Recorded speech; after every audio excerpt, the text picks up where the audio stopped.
Hello friends, आपके अपने channel Jaiswal virtual classes में एक बार फिर आपका स्वागत है।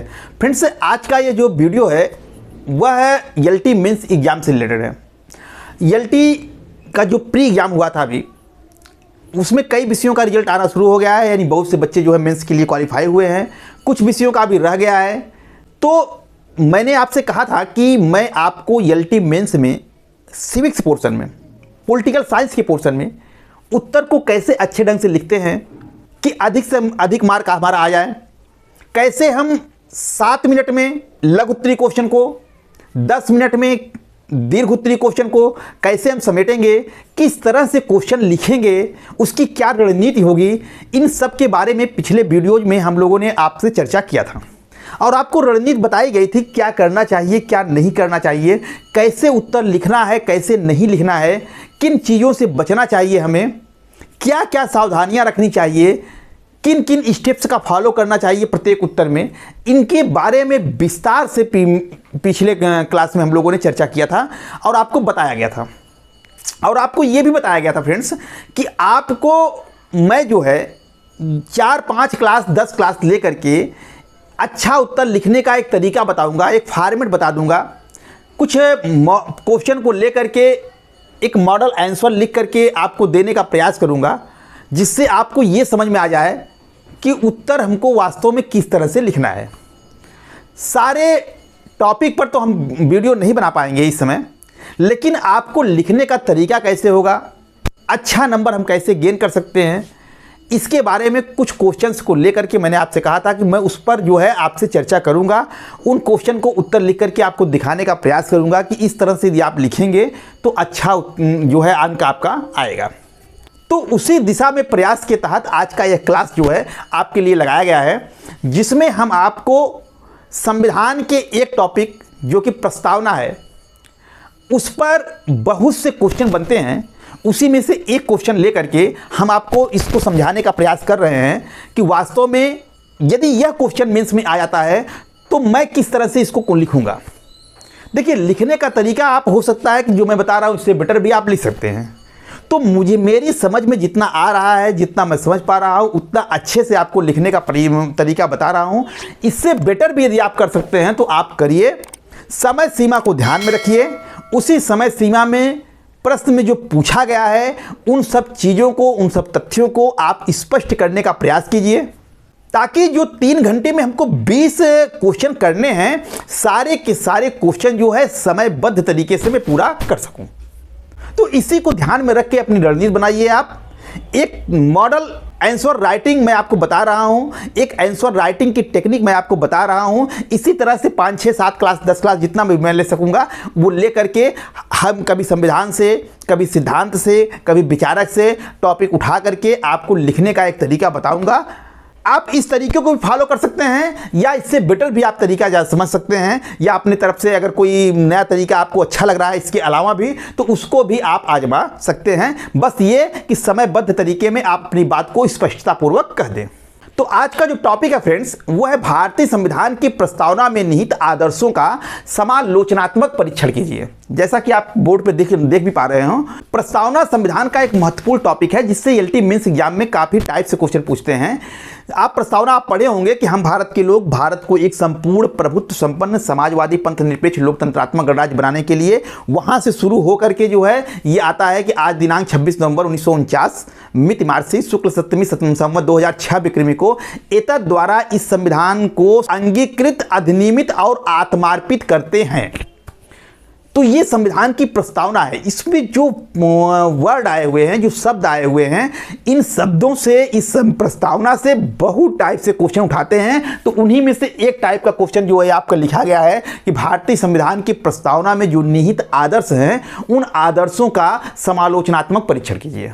तो यदि मान लो कि ये क्वेश्चन अगर आ गया तो हम किस तरह से इसको लिख सकते हैं, इसी को इसको क्लास में आज बताने का मैं आपको प्रयास कर रहा हूं। तो चलिए इस क्वेश्चन को लिख करके आपको दिखाते हैं। तो इसके लिए हम चलते हैं कंप्यूटर स्क्रीन पर और वहीं पर आपको इस क्वेश्चन को समझाते हैं कि किस तरह से हम अच्छे नंबर लाने के लिए इस क्वेश्चन को अच्छे से लिख सकते हैं, क्या तरीका होगा।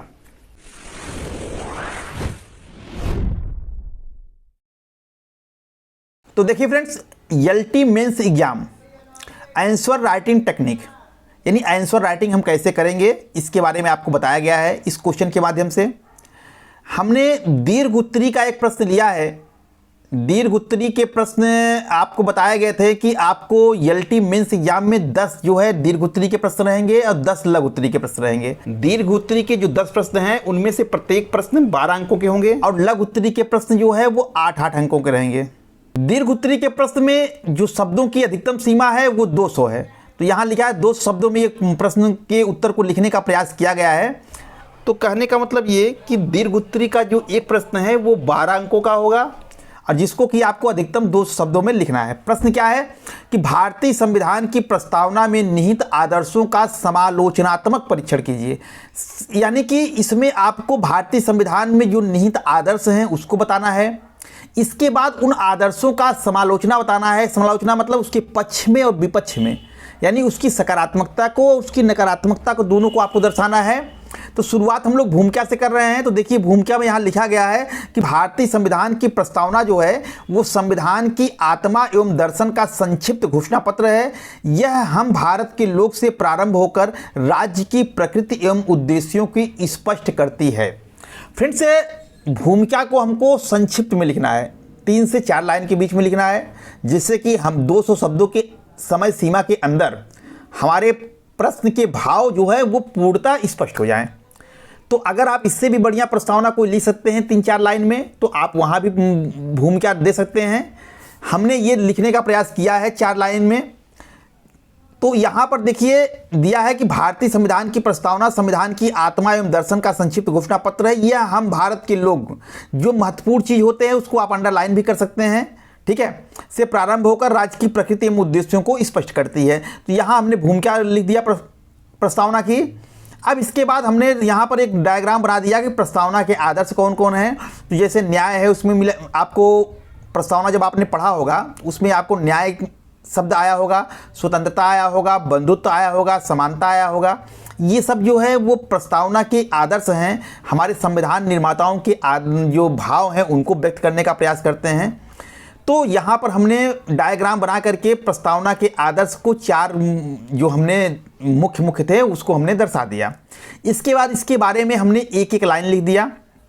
न्याय में हमने सामाजिक, आर्थिक और राजनीतिक न्याय द्वारा समता मूलक व्यवस्था की स्थापना, यानी कि प्रस्तावना का जो आदर्श है वो है कि न्याय की स्थापना करना। न्याय में कैसे न्याय की स्थापना करना? सामाजिक, आर्थिक और राजनीतिक न्याय की स्थापना करना। और इस न्याय के माध्यम से एक समता मूलक समाज की स्थापना की बात कही गई है संविधान निर्माताओं के द्वारा।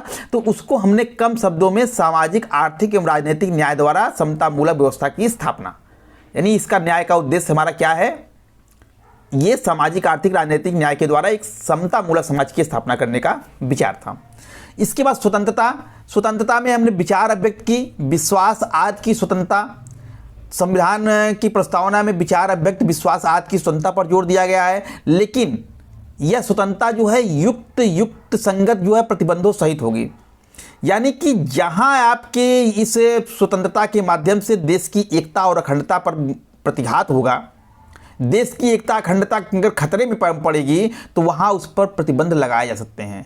तो यानी भारतीय संविधान की जो प्रस्तावना में कहा गया है, स्वतंत्रता की बात की गई है, ये निर्बाध रूप से आपको नहीं मिल रही है। आप इस पॉइंट के माध्यम से यह बता रहे हैं कि यह स्वतंत्रता जो है निर्बाध रूप से नहीं मिली है, बल्कि इस पर युक्ति संगत प्रतिबंध लगाए जा सकते हैं।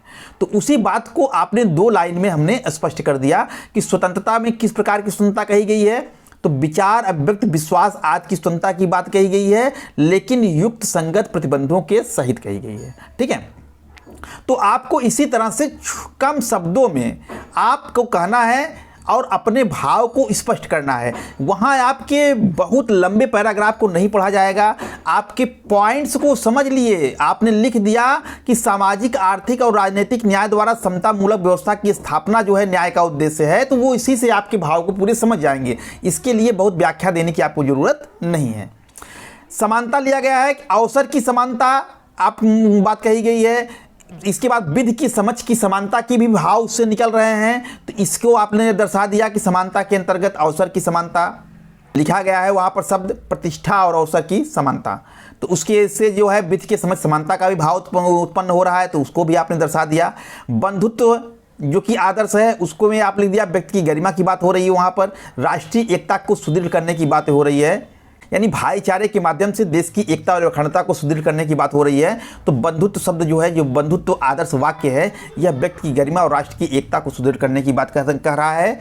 इसके बाद जो है आपने एक पॉइंट यहाँ हम और दर्शाया गया है कि 42वें संविधान संशोधन 1976 के द्वारा समाजवादी, पंथ निरपेक्ष और अखंडता शब्द को जोड़ा गया, यानी 3 वाक्य और जोड़े गए। मूल संविधान में ये चीज़ें नहीं थी, बाद में 42वें संविधान संशोधन 1976 के द्वारा समाजवादी और पंथ निरपेक्ष अखंडता शब्द जोड़ करके इन आदर्शों को और स्पष्ट किया गया। यानी हमने इस 2 लाइन के माध्यम से यह बता दिया कि 42वें संविधान संशोधन 1976 के द्वारा समाजवादी, पंथ निरपेक्ष और अखंडता शब्दों को जोड़ करके इसके आदर्शों को और विस्तार दिया गया और स्पष्ट किया गया। ठीक है, तो हमने न्याय, स्वतंत्रता, समानता, बंधुत्व, समाजवादी, पंथ निरपेक्ष, अखंडता, इन सब पर चर्चा जो है इसी जो है 8-10 लाइन के माध्यम से कर दिया। यह इसका मेन पॉइंट है, ये जो है इसका मेन पॉइंट है। आप देखेंगे जहाँ से आपने डायग्राम बनाया, ये भूमिका में चला जाएगा, ये मुख्य भाग में जाएगा पूरा। यानी हमने बताया था कि उत्तर लिखने का तरीका क्या होगा, तो पहले हम भूमिका लिखेंगे, उसके बाद मेन पार्ट उसका लिखेंगे, लास्ट में निष्कर्ष लिखेंगे। तो कुछ प्रश्न जो है 3 पार्ट में जाएंगे, कुछ 4 में जा सकते हैं, कुछ 5 में जा सकते हैं। ठीक है, तो देखिए यहाँ मेन भाव जो प्रश्न का पूछा है कि संविधान में निहित आदर्शों का समालोचनात्मक परीक्षण कीजिए, तो हमने आदर्श को बता दिया यहाँ पर। अब देखिए, अब इसके बाद समालोचनात्मक परीक्षण कहा है, तो हमें समालोचनात्मक परीक्षण पर भी ध्यान देना है। तो समालोचनात्मक परीक्षण में हमको उसके अच्छाइयों को बताना है, 1-2 उसकी बुराइयों को बताना है कि क्या इसके लक्ष्य को प्राप्त किया जा सकता है कि नहीं किया जा सकता है, इसके बारे में बताना है। यानी पक्ष और विपक्ष दोनों को बताना है। तो आप चाहें तो पक्ष विपक्ष लिख करके भी स्पष्ट कर सकते हैं, नहीं चाहें तो समालोचनात्मक परीक्षण लिख करके पॉइंट वाइज इसे जो है आप ऐसे करके 1, 2 और लास्ट में 3 करके आप भी कर सकते हैं। ठीक है, तो यहाँ हमने पक्ष विपक्ष अलग अलग लिख के बताया है कि समालोचनात्मक परीक्षण हेडिंग डाल दिया है, इसको अंडरलाइन कर दिया। अब पक्ष में लिखा है कि प्रस्तावना ने लोकतांत्रिक एवं कल्याणकारी राज्य की दिशा दी। यानी प्रस्तावना ने जो है वो संविधान को, देश को क्या किया, लोकतांत्रिक और कल्याणकारी राज्य को दिशा दी। यानी कि देश में लोकतांत्रिक व्यवस्था से चलेगा, देश जो है, जो शासन सत्ता होगी वो जनता के कल्याण के लिए कार्य करेगी। इसके अलावा न्यायपालिका ने केशवानंद भारती बनाम केरल राज्य में इसे संविधान का अंग बताया। ये भी हमने स्पष्ट कर दिया एक वाद के माध्यम से कि केशवानंद भारती बनाम केरल राज्य में संविधान ने ये माना कि प्रस्तावना जो है वो संविधान का अंग है। तो इस तरह से हम एक वाद के माध्यम से यह भी स्पष्ट कर दिए कि प्रस्तावना जो है वो संविधान का एक महत्वपूर्ण अंग है। जहां भी कहीं हमको अगर किसी चीज़ के बारे में संदेह उत्पन्न होता है तो हम प्रस्तावना की तरफ देखते हैं कि वास्तव में संविधान निर्माताओं का मंतव्य क्या था। तो ये 2 चीज़ें हमने प्रस्तावना के महत्व को दर्शाने के लिए पॉइंट लिख दिए। और इसके बाद हमने लिखा कि विपक्ष में कि किंतु जो है सामाजिक आर्थिक असमानता जो कि आज समाज में बनी हुई है, सांप्रदायिक तनाव जो कि भारत के समाज में बनी हुई है, एवं बेरोजगारी जैसी चुनौतियों ने आदर्शों को पूर्ण प्राप्ति में बाधक हैं।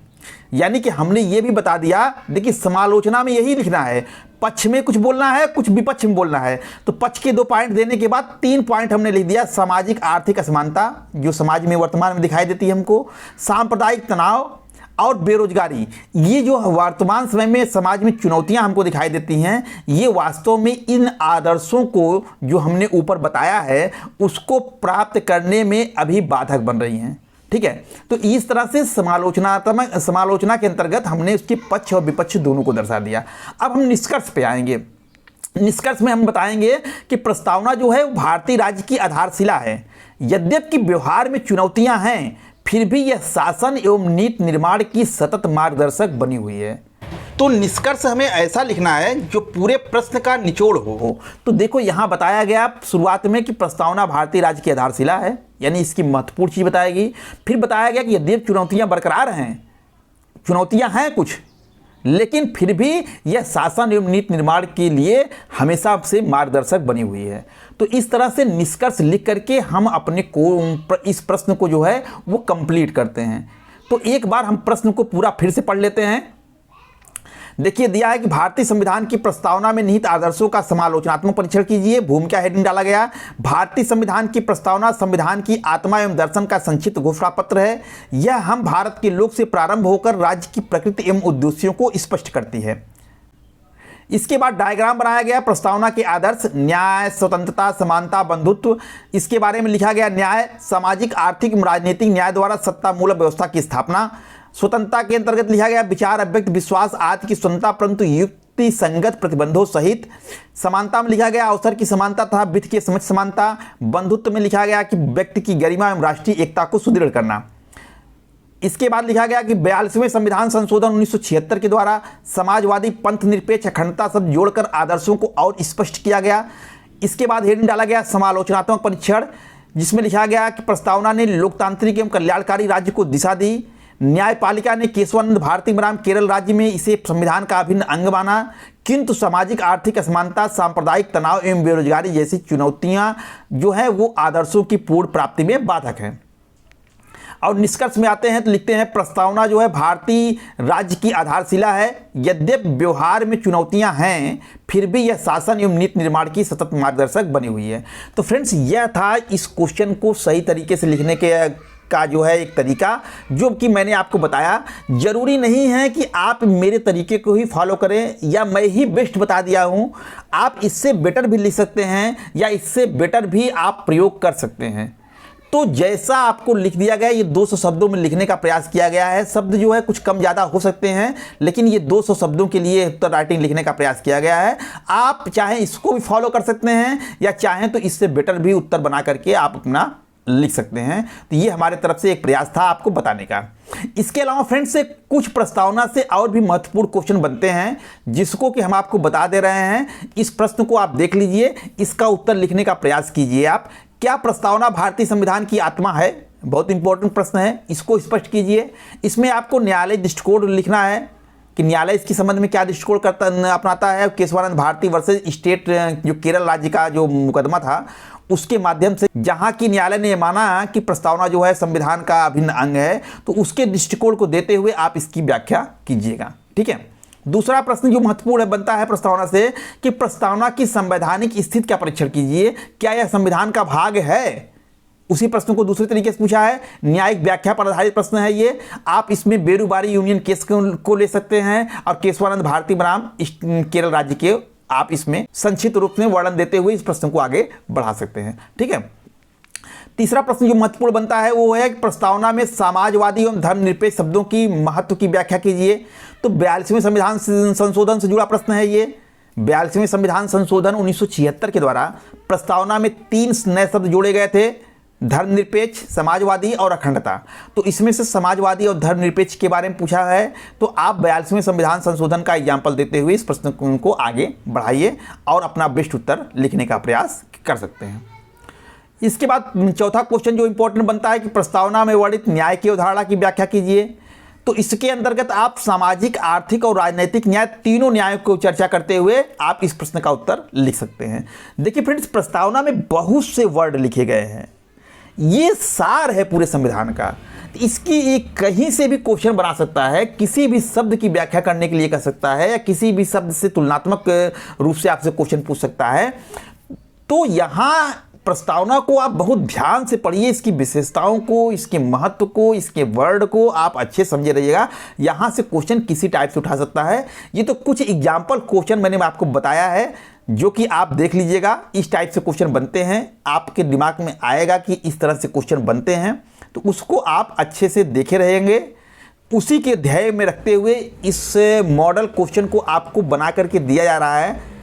आप उत्तर जो है इस क्वेश्चन के अकॉर्डिंग लिखने का प्रयास कीजिए, तो आपको लिखने का तरीका भी सही से मालूम हो जाएगा।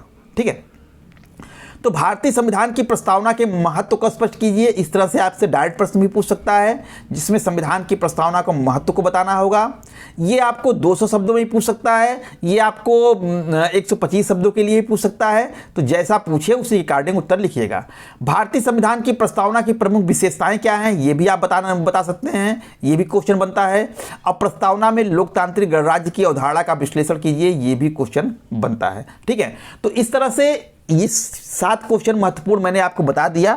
और भी क्वेश्चन बन सकते हैं, तो आप अगर पढ़े रहेंगे अच्छे से तो क्वेश्चन कहीं से पूछेगा, किसी रूप में पूछेगा, आपका क्वेश्चन गलत नहीं होगा, आप अच्छे से लिख के आएंगे। बस केवल ध्यान ये रखिएगा कि समय सीमा के अंदर लिखने का प्रयास कीजिएगा, क्योंकि अगर आपने समय ज़्यादा लिया तो इसका मतलब दूसरा क्वेश्चन आपका छूटने वाला है। तो अगर लघु उत्तरीय के क्वेश्चन हैं तो कोशिश करिए 6 से 6.5 मिनट में पूरा कर दीजिए, और अगर दीर्घ उत्तरीय क्वेश्चन है तो 9 से 9.5 मिनट में क्वेश्चन का उत्तर लिख दीजिए। केवल पॉइंट वाइज लिखने का प्रयास कीजिए। बहुत विस्तार में अगर जाएंगे तो क्वेश्चन के अर्थ को, क्वेश्चन के भाव को आप स्पष्ट नहीं कर पाएंगे। तो इसलिए जैसा आपको पॉइंट वाइज उत्तर लिखने का बताया गया यहाँ पर एक मॉडल प्रश्न पत्र के माध्यम से, तो उसी तरह से आप लिखने का प्रयास कीजिए। उम्मीद करता हूँ कि आपको सब कुछ समझ में आया होगा, और इस प्रश्न के माध्यम से आपको यह बताने और समझाने का प्रयास जो किया गया कि किस तरह से आप मेंस एग्जाम में आंसर राइटिंग करेंगे, वो सब कुछ आपको समझ में आया होगा और ये क्लास आपको अच्छी लगी होगी।